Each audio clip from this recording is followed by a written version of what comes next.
Salam damai dan sejahtera di dalam nama Tuhan Yesus Kristus.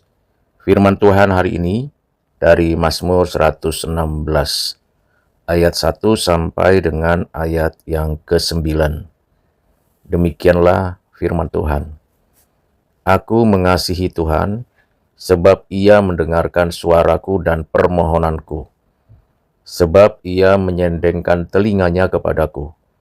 Maka seumur hidupku aku akan berseru kepadanya. Tali-tali maut telah melilit aku, dan kegentaran terhadap dunia orang mati menimpa aku. Aku mengalami kesesakan dan kedukaan. Tetapi aku menyerukan nama Tuhan. Ya Tuhan, luputkanlah kiranya aku. Tuhan adalah pengasih dan adil, Allah kita penyayang. Tuhan memelihara orang-orang sederhana. Aku sudah lemah, tetapi diselamatkannya aku. Kembalilah tenang, hai jiwaku, sebab Tuhan telah berbuat baik kepadamu. Ya, Engkau telah meluputkan aku dari maut, dan mataku daripada air mata, dan kakiku daripada tersandung. Aku boleh berjalan di hadapan Tuhan di negeri orang-orang hidup. Demikianlah firman Tuhan. Berbahagialah kita yang mengerti firman Tuhan ini dan melakukannya dalam kehidupan kita sehari-hari. Saudara yang kekasih di dalam Kristus, ayat-ayat firman Tuhan yang sudah kita baca dengarkan menggambarkan hubungan yang dekat, interpersonality dengan Tuhan. Suatu relasi melalui doa yang menggambarkan keberadaan seseorang yang sungguh mengasihi Tuhan.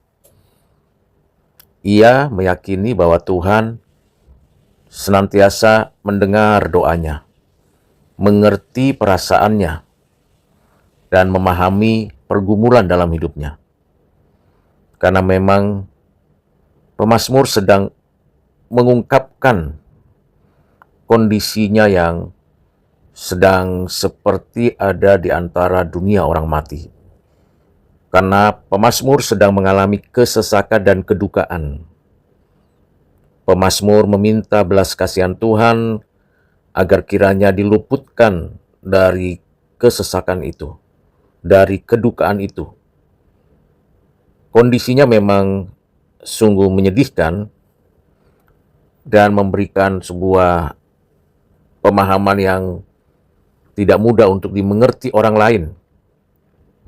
Karena pemazmur mengatakan, luputkan aku daripada maut, mataku daripada air mata, kakiku daripada tersandung. Di sini juga pemazmur menyadari bahwa dirinya tidak sanggup dan tidak mampu lagi menghadapi realita hidup yang tidak adil, tidak baik, seperti berada di dalam lembah kekelaman. Hubungan pribadi dengan Tuhan ini memberikan kekuatan bagi pemazmur, karena pemazmur memberikan permintaan dengan sungguh-sungguh supaya dirinya berjalan di hadapan Tuhan, coram Deo, di negeri orang hidup, bukan di dunia orang mati.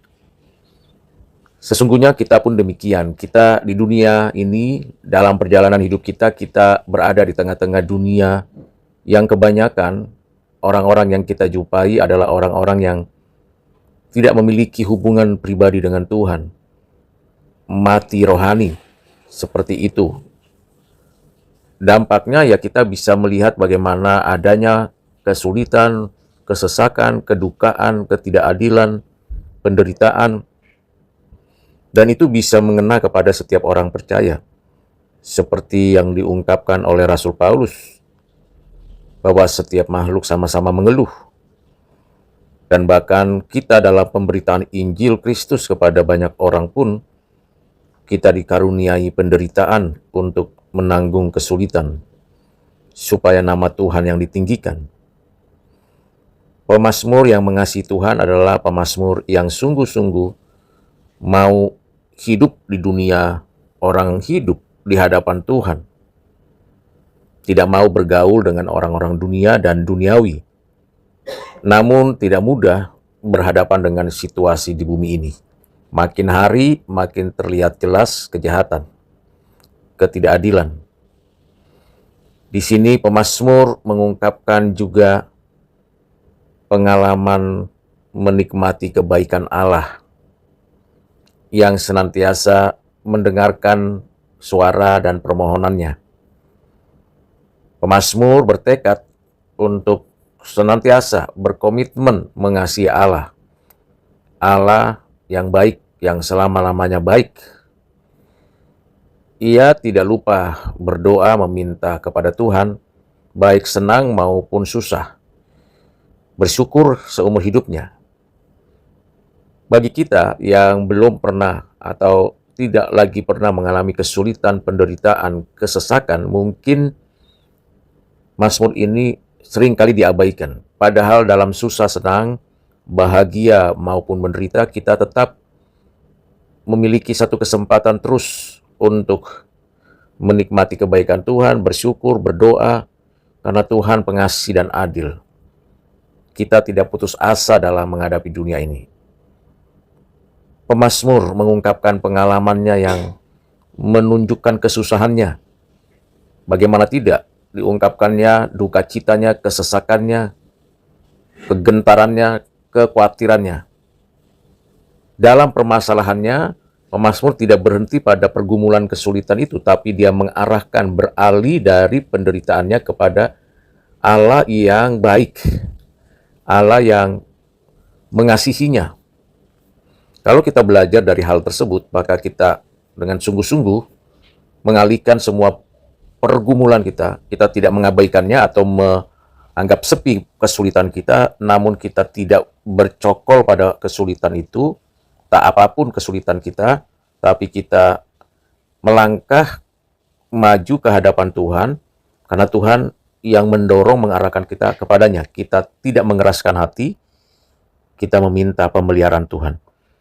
Pemeliharaan Tuhan yang nyata dalam hidup kita bukan tanpa kesulitan yang kita hadapi, bukan tanpa penderitaan yang kita sedang kerjakan. Tetapi pemeliharaan Tuhan itu berarti kita sebagai orang Kristen berserah kepadanya, mengandalkan Tuhan, dan menempatkan diri dalam perlindungannya. Di tengah kesulitan itu, di tengah ketidakberdayaan itu. Bukan pada waktu kita kuat gagah atau dengan kekuatan kita sendiri, kita baru berserah, tidaklah demikian.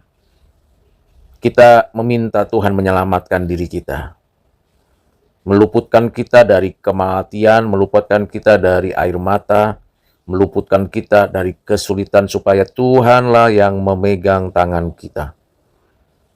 Di sini pemazmur mengajarkan kita bagaimana kita bersyukur atas belas kasihan Tuhan Allah.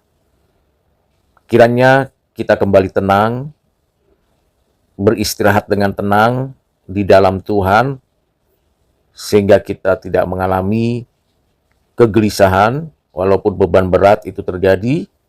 Kita tetap berjalan di hadapan Tuhan untuk melakukan segala hal yang pantas kita lakukan di hadirat-Nya, dalam pandangan matanya Tuhan. Kita mesti mempertimbangkan bahwa hidup kita itu berharga, karena kita ada di negeri orang-orang hidup, dan itulah pengharapan kita. Ya Tuhan, luputkanlah kiranya aku. Ya Tuhan, kiranya aku hidup di hadapan Tuhan. Hapuskanlah air mataku. Jangan biarkan kakiku tersandung. Kiranya Tuhan menolong saya dan saudara untuk menikmati pemeliharaan Tuhan dalam susah senang hidup kita. Tuhan Yesus memberkati. Amin.